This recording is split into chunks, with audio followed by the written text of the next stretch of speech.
Finally, nakatulog na rin itong si Abby, kaya naman magagawa ko na ang gusto kong gawin. Ngayon nga ay gagawa ako ng pwedeng pagkabalahan ni Abby para naman hindi siya puro cellphone. Meron nga pala ako ditong karton ng hotcake, tapos lalagyan ko lang din siya ng kalahati netong coupon band. Bali yung harap lang naman kasi ang kailangan kong lagyan dahil dodrawingan ko nga siya netong mommy long legs. At ang napili ko nga ay itong medyo nakabuka ang kanyang bibig. At kung sakali man na gumawa din kayo nito mga mare, ang piliin yung cartoon character ay yung paborito niya para mas ganahan siyang laruin itong ating gagawin na box. Ito na nga pala ang nakayanan ko sa pagdodrawing, pagpasensyahan nyo na. Meron nga pala ako ditong mga color paints at ito yung gagamitin kong pangkulay sa kanya. Pero pwede din naman kayo dito gumamit ng Crayola. Maglalagay nga lang ako dito ng tigka kaunti at saktong-sakto na yan para sa ating drawing. Ang kailangan ko nga lang dito ay color white, blue at lalong-lalo yung pink. Kaya nga pala ako dito may color white dahil lalagyan ko siya ng kaunti netong color pink para maging light yung color niya. Meron tayong medyo dark na pink at meron din yung light. At ganitong pagka-light pink nga ang gusto kong ma-achieve. Ito nga palang ginagawa ko ay para maiwasan ang paggamit ni Abby ng cellphone. Bali bukod nga sa nag-e-enjoy at nalilibang siya ay mas nabde-develop ang kanyang brain. At mai-ensayo din dito ang kanyang patience na maghanap kung nasaan ba yung kapareho ng ganitong letra. Kaya naman DIY lang muna kung kaya naman natin para mas makamura at makatipid. Tapos ay maglaline lang ako dito ng color black para mas kitang-kita yung ating drawing. Ayan nga at parang duling pa nga ang mata dito. Charing. At hindi nga ito makukumpletong mommy long legs kapag walang eyelashes. Dahil isa din talaga yan sa hinahanap ni Abby kay mommy long legs. Oh ha? Sino ka dyan? Kahit papaano nga ay naipush natin ang mommy long legs na itsura. Hindi ko man nagaya talaga ang kanyang itsura pero okay na yan at tsak na matutuwa na dyan si Abby. Ginupit ko nga pala yung pinakang bunganga para maging butas. Sinigurado ko nga din nakakasya yung mga letters na ipapasok dito sa bibig ng mommy long legs. Nang maidikit ko na nga ang mommy long legs dito sa karton ay nagline naman ako dito ng bibig ulit ng mommy long legs. Tapos ayan, kinat ko ulit para maging butas siya. And then idikit din natin yung iba pang parts na wala pang dikit. Tapos ay naglagay lang ako dito ng line na ganyan. Yung lapad naman niya ay saktuhan lang din pang isang letra. Ayan, bali binutasan ko lang ay ang naka-vertical na line. Ganito nga ang magiging itsura niya at bawat gilid ay meron ding butas. Sa isang kartulinang puti ay naggupit lang ako ng mga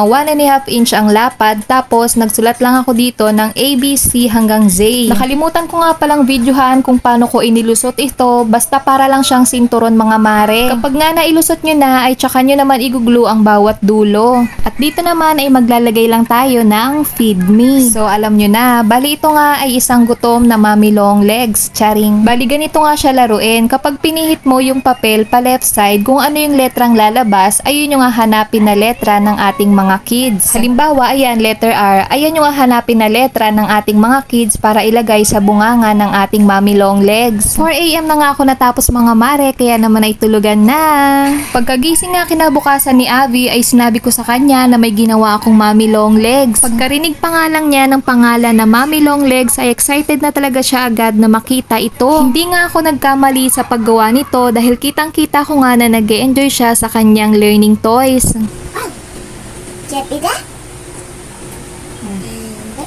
G.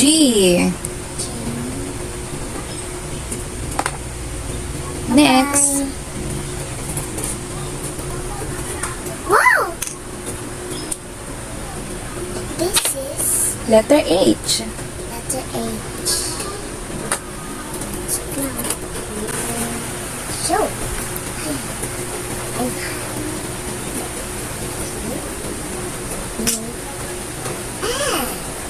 this. Let me see. Kung tama. Wow, perfect. Oh, ano sabi ni Mommy Long Legs? Yum, yum, yum, yum, yum.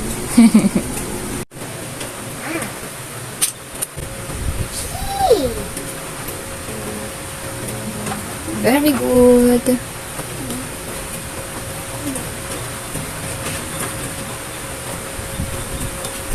Mag-promise na ako. Yes. Oh. It's W. Yan. Nyam, nyam, nyam, nyam, nyam.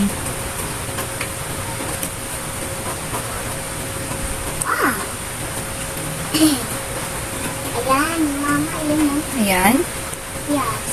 Very good.